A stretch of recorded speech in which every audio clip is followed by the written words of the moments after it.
নমস্কার বন্ধুরা, education culture YouTube চ্যানেলে তোমাদের স্বাগতম। তো তোমাদের আজকে অত্যন্ত গুরুত্বপূর্ণ একটা টপিকে ভিডিও দেব এবং দিচ্ছি। যে ভিডিওটা হচ্ছে মূলত তোমাদের যারা জেক্সপো ভোকলেট 2024 অর্থাৎ ডিপ্লোমার ফার্স্ট ইয়ার অ্যাডমিশান বা ডিপ্লোমার সেকেন্ড ইয়ার অ্যাডমিশনের ক্ষেত্রে অ্যাপ্লিকেশন ফর্ম ফিল আপ করেছো।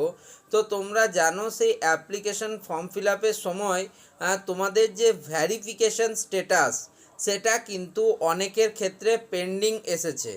তো এটা পেন্ডিং আসছে এবং অনেকে বলছো আমার দাদা 15 দিন হয়ে গেল, 20 দিন হয়ে গেল, এমনকি অনেকের ক্ষেত্রে 1 মাস হয়ে গেলেও এখনও অবধি দাদা আমার ভেরিফিকেশান স্ট্যাটাস কিন্তু ডান বা কমপ্লিটেড হয়নি, পেন্ডিং রয়েছে।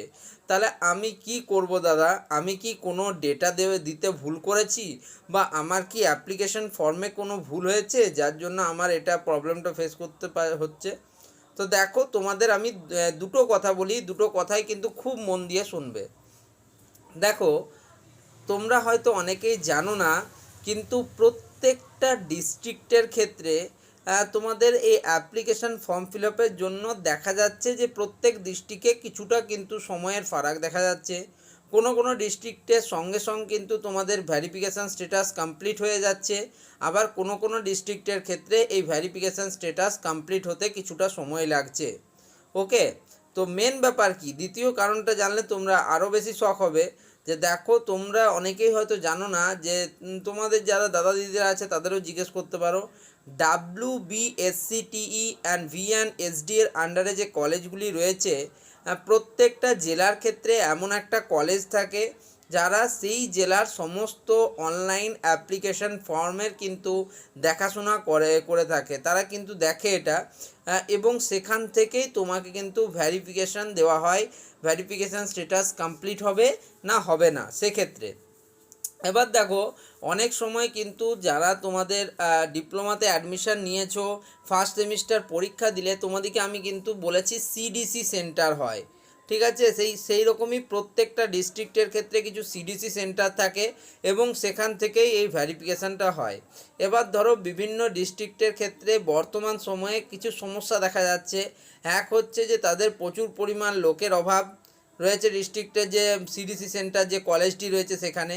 দ্বিতীয় বিষয়টি হচ্ছে যে অত্যাধিক উষ্ণ আবহাওয়া বা তাপপ্রবাহ, এবং তৃতীয় যে কারণটি হচ্ছে লোকসভা ইলেকশন। পর্যাপ্ত কিন্তু টিচারের অভাব রয়েছে, প্রফেসরের অভাব রয়েছে।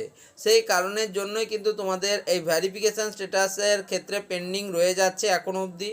তো দেখো, আশা করি তোমরা প্রত্যেকেই তোমাদের ডেটা কিন্তু একদম 100% ঠিক দিয়েছো, কিন্তু মূল সমস্যা ওখানেই যে অনেকের ক্ষেত্রেই কিন্তু এটা আসছে যে তোমাদের ভ্যারিফিকেশান স্ট্যাটাস পেন্ডিং আসছে। তো তোমাদের বলবো, তোমাদের জেলার ক্ষেত্রে হতে পারে এটা প্রবলেম, সেক্ষেত্রে পেন্ডিং আসছে। কিছুদিন কিন্তু তোমাদেরকে ওয়েট করতে হবে, ওয়েট করে গেলেই কিন্তু তার পরবর্তীকালে আশা করি তোমাদের এই পেন্ডিং স্ট্যাটাসটা কমপ্লিটেড হয়ে যাবে। তাই অযথা মাথায় খুব বেশি স্ট্রেস নিও না, তুমি কোনো ভুল করনি। এটা কিন্তু তোমার ডিস্ট্রিক্টের যে CDC সেন্টার বা মেন যে কলেজ রয়েছে তার উপরে অনেকাংশে ডিপেন্ড করছে। তাই ওয়েট করা ছাড়া তোমাদের কাছে উপায় নেই, তোমরা সেটাই করো। আর এই ভিডিওটা তোমাদের কিন্তু সবসময় আমি চাই যে তোমাদের কিন্তু কিছু না কিছু হেল্প হতে থাক। ওকে, দেখো, প্রত্যেকটা সময় কিন্তু একে অন্যের আমাদেরকে এগিয়ে আসতে হবে। তাই তোমাদের কি করতে হবে, এই চ্যানেলটিকে সাবস্ক্রাইব করতে হবে, এই চ্যানেলের সাথে থাকতে হবে। আমি তোমাদের সাথে কথা দিচ্ছি যে একদম শেষ পর্যন্ত থাকবো। সেক্ষেত্রে কিন্তু তোমরা এই চ্যানেলটিকে সাবস্ক্রাইব করো, ভিডিওটিকে লাইক করো এবং বন্ধুদের মাঝে শেয়ার করো। ধন্যবাদ।